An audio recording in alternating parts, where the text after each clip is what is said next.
Thanks for tuning in to this broadcast of The Resilient Advisor. My name is Jay Coulter, and joining me for this episode is Sean Walters, who is the CEO of the Investments and Wealth Institute.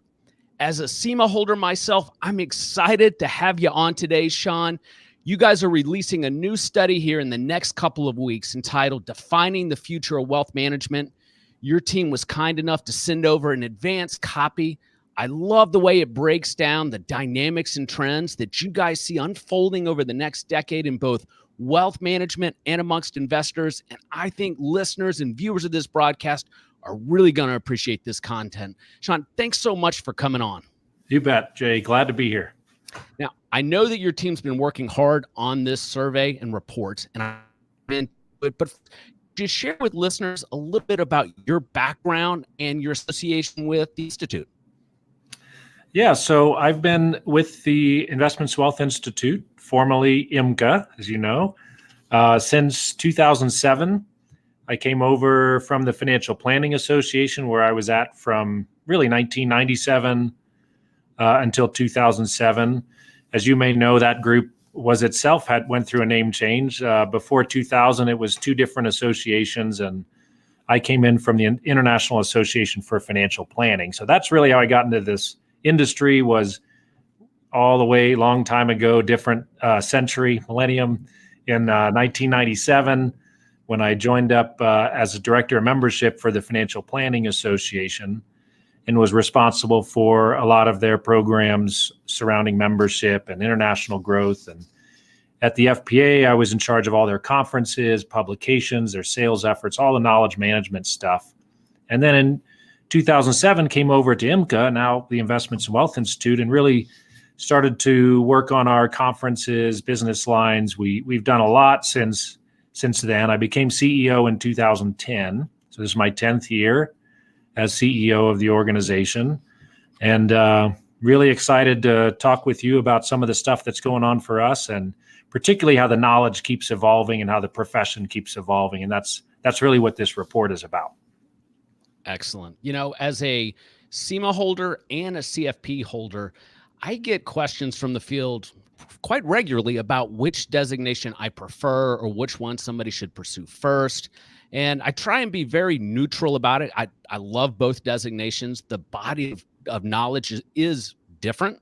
Yeah. Me, myself, Sean, I'm a nerd. I loved the portfolio construction and the math behind the CIMA designation. For applications in financial planning, CFP has some weight. You guys also have some other internal designations there at the Institute around wealth management.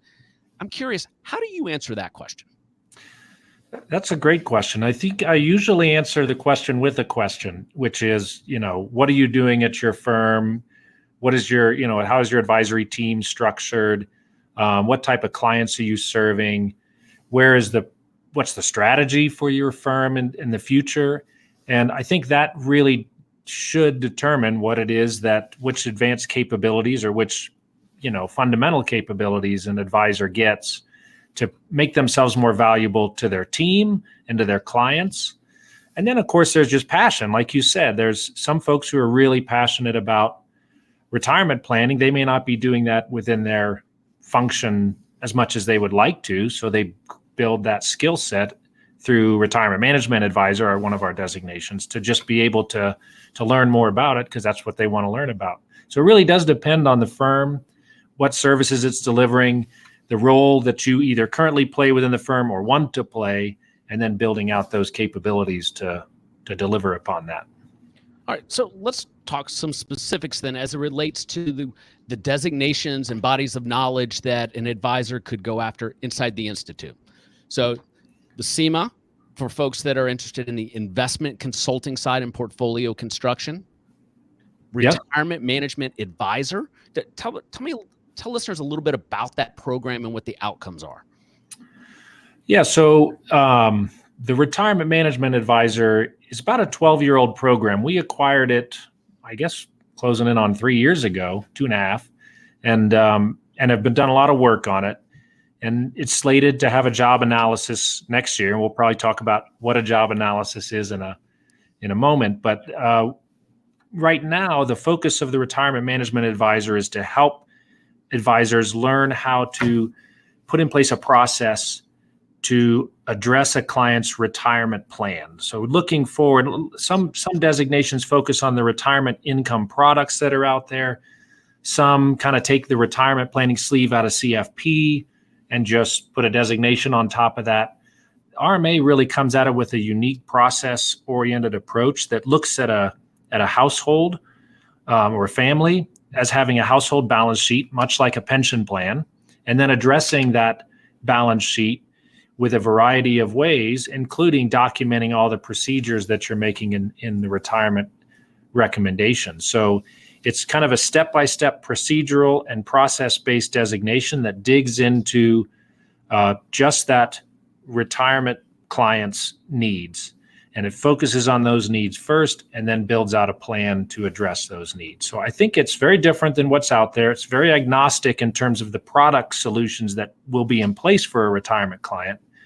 And it focuses on the process and the client. All right. So then with your certified private wealth advisor, could you contrast that with the CFP designation? Yeah, we've actually, the group of volunteers back in 2007 that put together the original blueprint or what they wanted to teach, they were all CFPs. And they really felt as though the CFP curriculum only takes you so far in dealing with a lot of the issues that the high net worth client, expects from their central quarterback advisor. And so, as you can imagine, there's some overlap, right? You understand tax and investments and estate planning and all those, having a core body of knowledge of CFP certainly helps a candidate get through CPWA more successfully. But then it gets into closely held business structures. It gets into concentrated stock for executives. It gets into retirement issues and estate and charitable planning issues that CFP doesn't really get into. So it's really designed to take that CFP foundation and build upon it into almost like a master's program where you're focusing on a high net worth client and their needs. That's exactly how a friend of mine described the program. It's like a master's level class for the high net worth and ultra high net worth market space, as opposed to the broader reach and depth of the CFP program. Is that a fair statement? Yeah, I think that's fair. You bet. Awesome.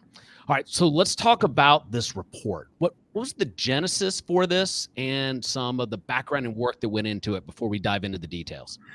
Yeah, so one unique aspect of a certification body is how we determine the standards under which you're certified. And so CFP does this the same way. CFA, you do it through a job analysis survey. You kind of go out and survey professionals in a field and ask them what knowledge and skills are most important in their day-to-day work. And that keeps it agnostic. It keeps it objective. It's not some professor in some university saying this is how the world should be, and you're going to learn this, and I'm going to test you on that. And who's never, ever sat down with a client before. Yeah, exactly. That's exactly it. So it's really practitioners driving what practitioners should be able to know and do. And they're kind of stale reports, to be honest. It's a bunch of ratings around different knowledge and skill statements. So when we did the CIMA job analysis in 2018, and then we did the CPWA job analysis last year, it seemed like an opportunity to kind of look at those two bodies of knowledge in a holistic way, but then also to pair them up with what are some other trends that we know are happening in the industry. Research we've done on clients, for example, research we've done on advisors, and research that we've heard from industry executives. So the report really is attempting to summarize all of those different trends that are happening within the industry, within clients, and within advisors, and then tie that to the knowledge and skills that are required for our certifications, so that you can kind of see how we're kind of keeping pace with the change that's happening in the advisory profession or the wealth management profession. And that's probably one big thing, Jay, that as I was looking at the data, when we first came out with CPWA, I thought we might be planting the flag on this is what wealth management is. It's serving a high net worth client, 5 million and up. It's these knowledge, it's these skills. 5 Fortunately or unfortunately, I think wealth management has been defined as broader than that. And I think it does include investment consulting. I think it does include the financial planning process and financial planning. Like what seems to be happening in our profession, and I use that term purposely, I think financial advisor is a profession. I don't think financial planning is a sub-profession. I think it's just all one thing. And sometimes organizations try to carve out ground that consumers don't see as being different. We're just financial advisors, and hopefully we're going to help them meet their goals. So this report does try to integrate how wealth management teams, how financial advisor practices, you can use those two terms interchangeably, present services to the end user. And those services are typically financial planning, investment advice, wealth management, so kind of high net worth client services, private wealth services, and retirement management. And the next iteration of this report, of course, will be when we complete that RMA job analysis later this year. Mm-hmm. And then we'll kind of have that comprehensive wealth management body of knowledge, all those puzzle pieces coming together. Does that make sense? Yeah, makes perfect sense. And for listeners and replay viewers, you can download a copy of the report once it's live by going to the Institute's website that can be found at investmentsandwealth.org. That's investmentsandwealth.org. In the draft that I have, you guys are outlining 61 different skills, tasks, and capabilities that are really required. For this broadcast, let's not go as deep into that because they can get that from the report and you'll find it fascinating, listeners. But what I really found interesting is some of the findings as you were looking at dynamics and trends that you see unfolding in the industry. Yeah. So if I could start with the wealth management industry, which is one of my favorite places to focus on, one of the first things you found is that the number of advisory teams are shrinking. What were some of your takeaways from that piece of data? Yeah, and I like the sometimes one sentence says it all, because there's a mixed data out there about whether the number of advisors is shrinking or increasing. And some of that is, how do you define an advisor? So that's why I kind of like this takeaway is that from the research we've done and from talking to industry executives, is that whether or not the number of advisors is increasing or decreasing or staying relatively the same, because if it's increasing, it's up 2%. If it's decreasing, it's like down 1%. So it's pretty static, I would say. Everybody agrees.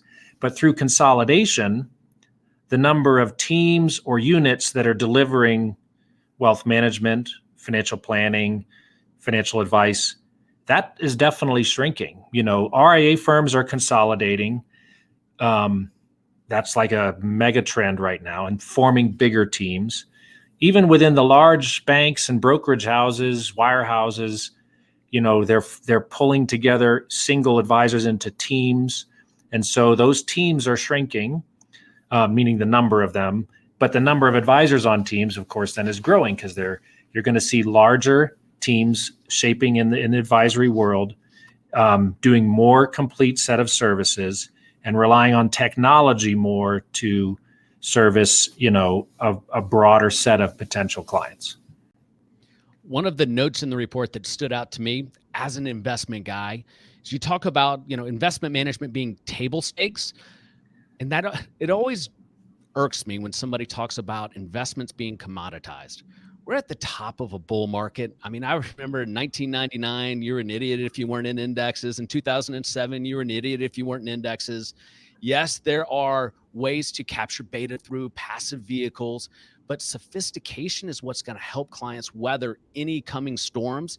And you guys even point out that that's the evolution of advice. The more sophisticated investment management tools, resources, and strategies that the high net worth clients especially are going to appreciate in the coming years.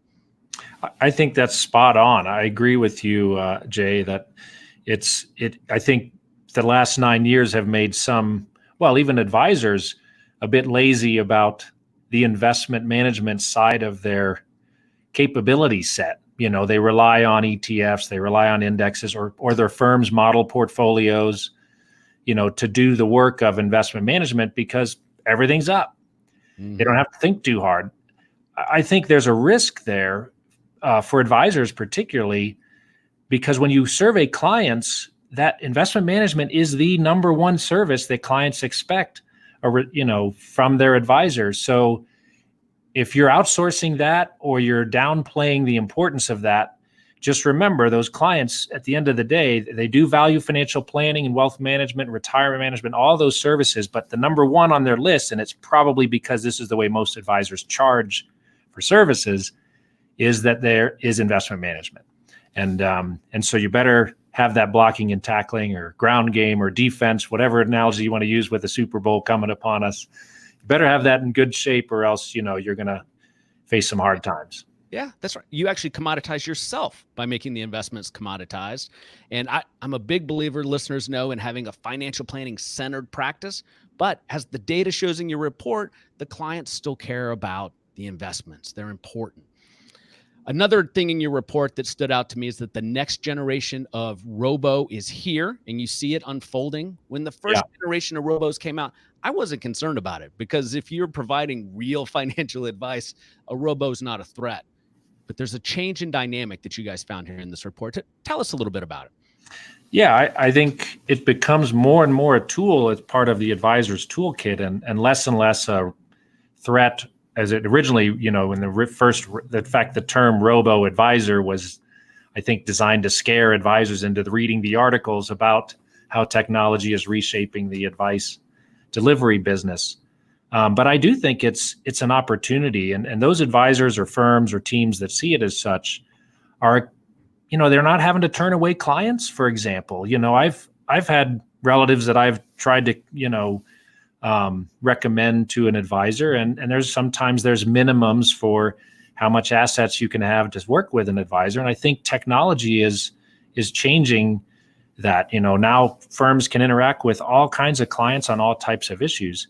The one thing, Jay, I would tell is a story. I was with another small credentialing group, so a bunch of executives like me that work with credentialing bodies, certification bodies, and one of them was in the medical field. They, that software can diagnose cancer faster and better than an oncologist.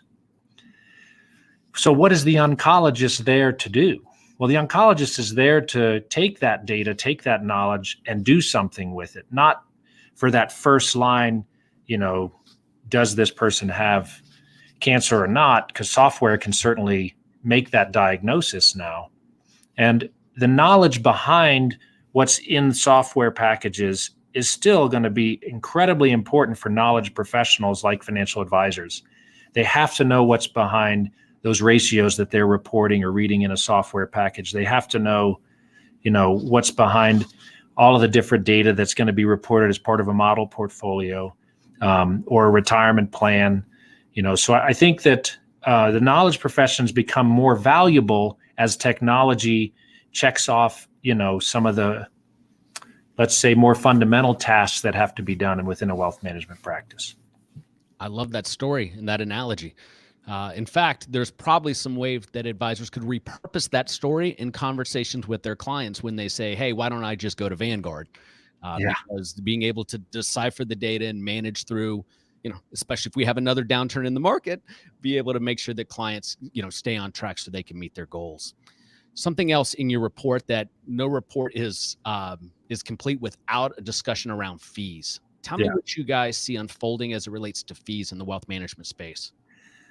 Well, it's a tricky one. So right now, there is kind of margin compression within the industry as a whole. Product providers, asset management firms are having to deliver products that are lower cost.